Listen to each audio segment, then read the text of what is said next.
بسم اللہ الرحمن الرحیم۔ قانون ٹی وی سے محسن رضا advocate, legal adviser Tehreek Labbaik Pakistan. آج رات ہمارے پی پی 146 ڈسٹرکٹ لاہور بادامی باغ کے امیدوار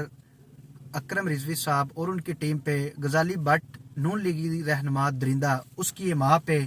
سیدھی فائرنگ کی گئی ہے۔ ہمارے 8 کارکنان شدید زخمی ہیں، ایک کارکن کی آنکھ ضائع ہو چکی ہے، 2 سے 3 کارکنوں کو جو ہے وہ پیٹ میں فائر لگے ہیں، ایک کو ناف کے نیچے اور ایک کو بالکل شارک کے پاس۔ اس کے علاوہ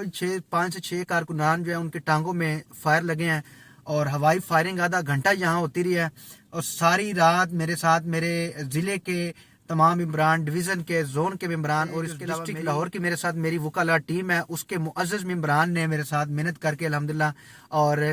مرکزی ٹیم نے بھی محنت کر کے ایف آئی آر جو ہے وہ لانچ کروا دیا ہے۔ دہشت گردی کی دفعات لگائی گئی ہیں اور یہ تحریک کا پہلا پرچہ ہوگا انشاءاللہ تعالی جس پہ دہشت گردی کی دفعات لگائی گئی ہیں۔ انشاءاللہ غزالی بٹ کو اور اس کے تمام حواریوں کو ہماری تحریک سبق سکھائے گی۔ ہم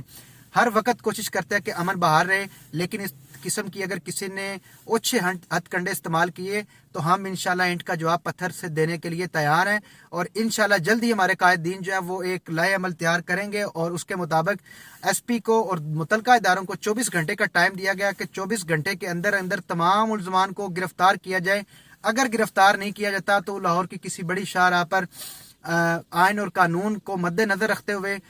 پارٹی پالیسی کے مطابق دھرنا احتجاج ریکارڈ کروایا جائے گا۔ اور میری تمام اداروں سے گزارش ہے کہ ہمارے تمام ملزمان کو فی الفور گرفتار کیا جائے اور ان کو کڑی سے کڑی سزا دی جائے، اور ان کو دہشت گردی کی دفعات جن پہ جو رول ہے اس کے مطابق ان دفعات کا جو ہے وہ اطلاق کروایا جائے، اور تمام کارکنان سے صبر اور تحمل کی اپیل ہے، وہ مرکز کی جو کال ہے اس کو مد نظر رکھیں اور مرکز کی کال کے مطابق چلیں۔ لبیک لبیک لبیک یا رسول اللہ۔